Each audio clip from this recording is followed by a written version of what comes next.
सबसे पहले जब हम सोकर उठें तो हमें क्या करना चाहिए? हम पहले तो ये निश्चित करें कि हमें उठना कब है। हमें कब उठना चाहिए? सूर्योदय के पहले।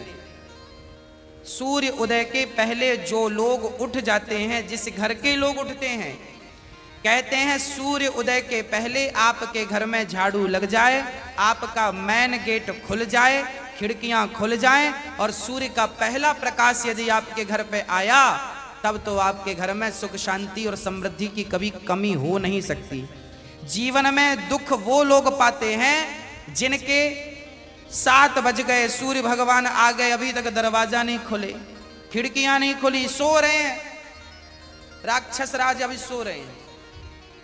7 बज गए, सूर्य भगवान सिर पे चढ़ रहे हैं, अभी तक आप सो रहे हैं। क्या ये हमारी सभ्यता, हमारा संस्कार है? ना, हमारे संस्कार हैं जब हम छोटे थे ना, ये दास अपनी बात कर रहा है, जब हम 10 वर्ष के थे तब हम मंदिर में पूजा करते थे। हम मंदिर में, हमारे पिताजी मंदिर में पुजारी थे, एक मंदिर की पूजा करते थे। तो हम जब 10 साल के थे तब हम 4 बजे स्नान करके 5 बजे पूजा खत्म करके और 5 से 6 बजे तक में सुंदर कांड का रोज पाठ करते थे, हनुमान चालीसा का रोज पाठ करते थे, रोज पाठ करते थे। 6 बजे सवेरे 6 बजे मंदिर की पूजा और पाठ करके बाहर आ जाते थे अपने काम के लिए, और 6 बजे बाहर आकर गाय के लिए घास लेने के लिए खेत चले जाते थे। चारा काट करके गाय को खिलाते थे, फिर नाश्ता करते थे, फिर रोटियां, नाश्ते में रोटी और अचार खाते थे। हाँ, कभी गुड़ भी खा लेते थे रोटी के संग। ये दिनचर्या थी। पहला काम हमारा भगवान को धन्यवाद देना होना चाहिए, गौ सेवा होनी चाहिए। ये हमारे संस्कार, हमारा रक्त, हमारे रक्त में है। ये बिना पूजा किए अच्छा ही नहीं लगता। तो क्या करो, सूर्य उदय के पहले, सूर्य भगवान कब उदय हो रहे हैं? लगभग आप 5:30 बजे बिस्तर त्याग दो। बिस्तर त्यागने के पीछे भी कारण कैसा है, कैसे त्यागना है? डायरेक्ट उठ के चलना नहीं है। सबसे पहले जैसे ही आपकी आंख खुले, आंख खोलते ही राम नाम ते ही सुमिरन कीन्हा, हृदय हरस कपि सज्जन चीन्हा, यही सन हठ करी हूं पहचानी, साधु ते हो ही न कारज हानि। हनुमान जी जब लंका में गए और विभीषण की कुटिया पर गए तो विभीषण सवेरे 4 बजे जागे, और जागते ही उन्होंने क्या बोला? राम। अर्थात आप जब जागें तो जागते ही राधे कृष्ण, सीताराम, श्रीमन नारायण, भगवान का नाम हरे कृष्ण कृष्ण कृष्ण हरे जपें। भगवान का नाम लेते हुए बिस्तर से उठें, उठकर बैठ जाएं। बिस्तर पर सीधे पड़े थे, उठ के बैठ गए। बैठकर क्या करना है? भगवान का नाम, हे प्रभु आज का दिन आपने दिया उसका धन्यवाद। फिर दोनों हाथ का ऐसे मंथन करना चाहिए, और जब हाथ गर्म हो जाए तो फिर हमें हथेली को ऐसे खोलना चाहिए। खोलने के बाद हमें एक मंत्र पढ़ना चाहिए। मंत्र याद ना हो तो आप ऐसा करो, कराग्रे वसते लक्ष्मी, कर मध्य सरस्वती, कर मूले तु गोविंदा, प्रभाते कर दर्शनम। कराग्रे वसते लक्ष्मी, कर के अग्रभाग में लक्ष्मी का वास होता है। यहाँ कराग्रे वसते लक्ष्मी, कर मध्य सरस्वती, यहाँ सरस्वती का वास होता है, और पूरे हाथ में भगवान कृष्ण का, नारायण का वास होता है। कर मूले तो गोविंद, तो दोनों हाथों का मंथन, यहाँ लक्ष्मी का ध्यान सवेरे करेंगे तो आपके घर में लक्ष्मी आएगी, सवेरे से ध्यान होगा। सरस्वती का चिंतन करेंगे तो आपकी वाणी से दिन भर कोई गलत शब्द नहीं निकलेगा, गलत वाक्य नहीं निकलेगा, गलत विचार नहीं निकलेंगे, आपकी वाणी से कोई दुखी नहीं होगा। और गोविंद का ध्यान करेंगे, मेरे नारायण मेरे कृष्ण का ध्यान करेंगे तो आपको सब कुछ मिलेगा। तो पहले दोनों हाथों का मंथन करके दर्शन करें, फिर दोनों हाथों का मंथन करके जब हाथ गर्म हो जाए तो अपने चेहरे पर लगाएं, अपने नेत्रों पे वो हाथ लगाएं, और उसके बाद सबसे पहले उठकर आप अपने बच्चों को ये चीजें समझाएं। सबसे पहले उठकर आप पृथ्वी माता को प्रणाम करें।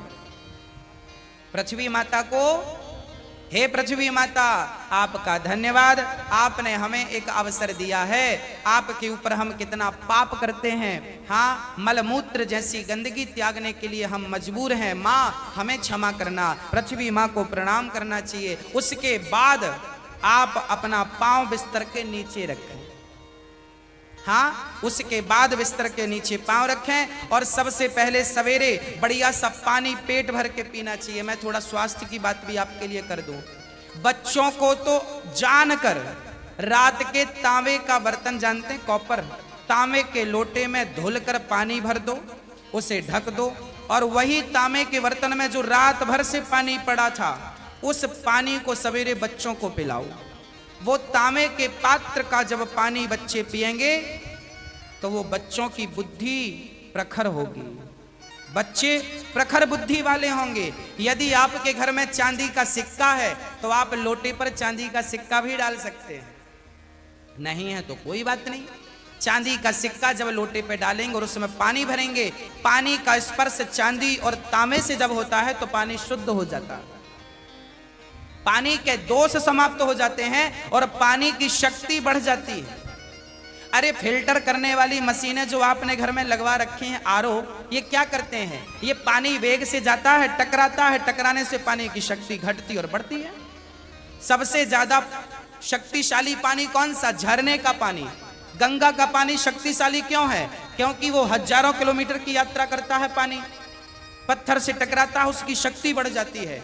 तो चांदी और कॉपर की जब पानी स्पर्श करता है तो उसकी शक्ति बढ़ जाती है। वो पानी आप अपने बच्चों को पिलाएं, आप पिएं। 1 लीटर पानी सुबह बच्चों को पिलाएं उठकर, और बच्चों को जब पानी पिलाएंगे पेट में पानी जाएगा तो पेट की सारी गंदगी साफ होगी, आप अपनी क्रियाओं से निवृत्त हों और उसके बाद आप स्वच्छ कपड़े पहने और सबसे पहले हिंदू परंपरा के अनुसार 1 लोटे में जल भरें, तांबे के लोटे में, और सबसे पहले बच्चों के हाथ से 1 लोटा जल सूर्य भगवान को चढ़वाएं। जिसकी बुद्धि बिल्कुल शून्य है, जिन बच्चों की बुद्धि कम है या शून्य है, ऐसे बच्चे यदि जल चढ़ाएं तो उनकी बुद्धि प्रखर हो जाती है सूर्य नारायण की कृपा से।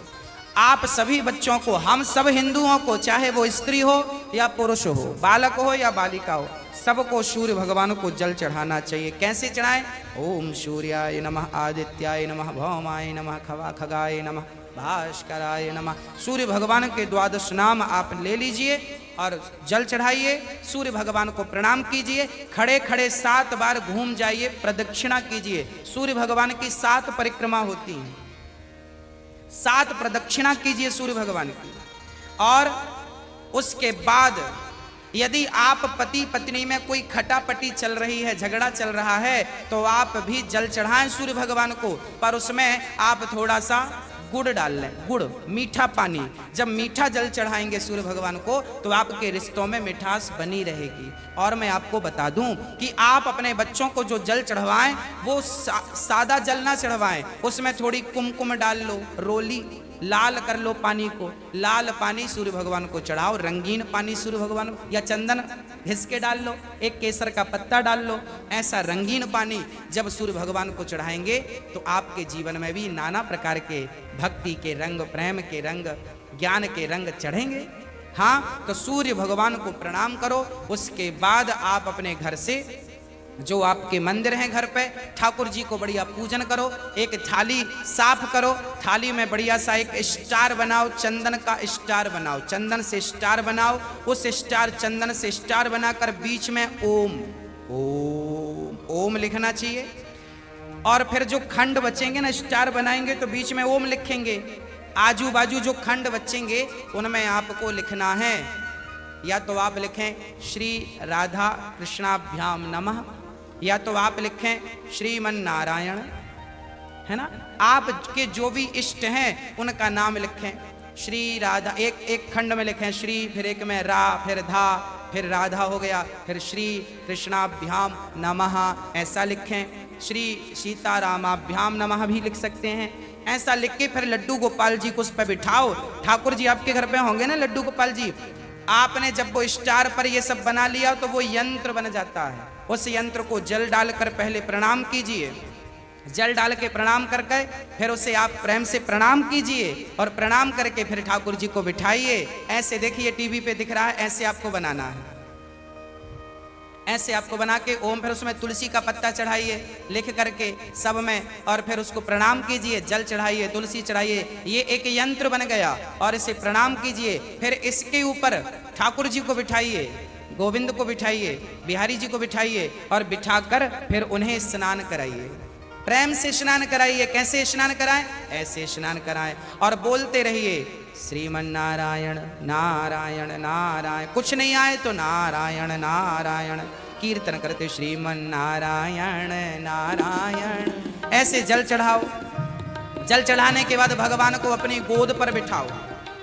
अपनी गोद पर बिठाकर बड़े प्रेम से उन्हें बढ़िया कपड़े से पोंछो, साफ करो। बच्चे को भी आप नहला के पोंछते हैं, बच्चे को बढ़िया पोंछिए, उन्हें साफ करिए। और जब भगवान को आप बढ़िया से साफ करें, उसके बाद उन्हें उनकी आसन पर बिठावें और आसन पर बिठाने के बाद उनको फिर बढ़िया से वस्त्र पहनावें और वस्त्र पहनाने के बाद उनका श्रृंगार करें। श्रृंगार करने के बाद जब पूरा श्रृंगार हो जाए तो ठाकुर जी को दर्पण दिखावें, है ना।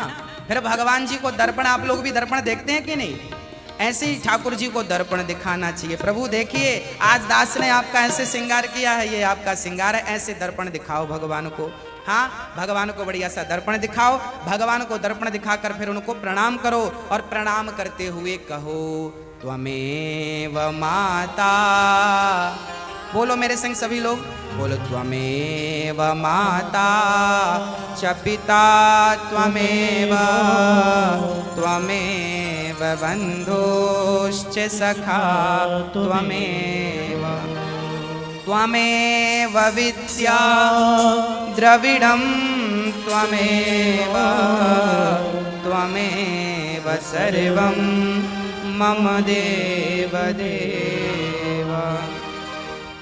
हाथ जोड़कर भगवान से कहो हे प्रभु आप ही हमारी माँ हैं, हे प्रभु आप ही हमारे पिता हैं, हे गोविंद आपके सिवा हमारा इस सृष्टि में कोई नहीं है। हे प्रभु माना कि मैं अपराधी हूँ, माना कि मैं पापी हूँ, पर मुझे स्वीकार करना आपका ही काम है भगवान। हे नाथ मैं आपको कभी भूलूँ नहीं। एक बार जरा सभी बोलिए हे नाथ मैं आपको कभी भूलूँ नहीं। हे नाथ मैं आपको कभी भूलूँ नहीं। हे प्रभु मैं सदा आपका स्मरण करता रहूं, सदा आपका चिंतन करता रहूं। हे नाथ मैं आपको कभी भूलूँ नहीं। ऐसी हमें प्रार्थना करनी चाहिए, भगवान को प्रणाम करना चाहिए, बढ़िया सी आरती उतारनी चाहिए, बढ़िया सा भोग लगाना चाहिए और बढ़िया आरती उतार कर देखो भोग भगवान को, कई लोग ना भोग ऐसी रख देते हैं, ऐसे नहीं, भगवान को एक एक तोड़ करके जैसे हम बच्चों को खिलाते वैसे हमें खिलाना चाहिए। भोग ऐसे लगाना चाहिए। खिलाओ 5 बार, कम से कम 5 कौर तो खिलाओ। खिलाओ भगवान को। खिलाने के बाद फिर आचमनी से जल घुमाओ, भगवान को पानी पिलाओ, है ना, पानी पिलाओ भगवान को। बढ़िया पानी पिला के उनका मुंह पोंछो, बढ़िया कपड़े से ऐसे मुंह पोंछो भगवान जी का। मतलब भगवान को अपनी तरह प्यार करना है, बालक की तरह प्यार कर। माँ यशोदा क्या करती, गोद में बिठाती, खिलाती पिलाती, मुंह पोंछती थी। हमें भी वही स्नेह रखना भगवान से। भगवान प्रेम की तो भूखे हैं। वो वस्तुओं के सोना चांदी जिनके पांव लक्ष्मी दबा रही हैं, उन्हें हम क्या पैसा देंगे, उन्हें हम क्या सोना चांदी देंगे। भगवान प्रेम चाहते हैं, सोना चांदी नहीं चाहते। प्रेम से कोई पत्रम पुष्पम फलम तोयम यो में भक्त्या प्रयच्छति। प्रेम से खिलाओ तो सही, भगवान तो सब खाएंगे। प्रेम से खिलाओ, झूठा खिलाओगे तो शबरी माँ ने झूठे बेर खिला दिए। हाँ सब खाते हैं, प्रेम होना चाहिए। अरे मेरा आपसे प्रेम है ना तो मैं आपके घर बासी रोटी भी खा लूंगा, और प्रेम नहीं है तो 56 भोग आप दे देना, हमें पसंद नहीं आएंगे। तो आप और हम जब प्रेम के भूखे हैं तो भगवान क्या वस्तुओं के भूखे हैं, वो प्रेम चाहते हैं, आपका स्नेह चाहते हैं।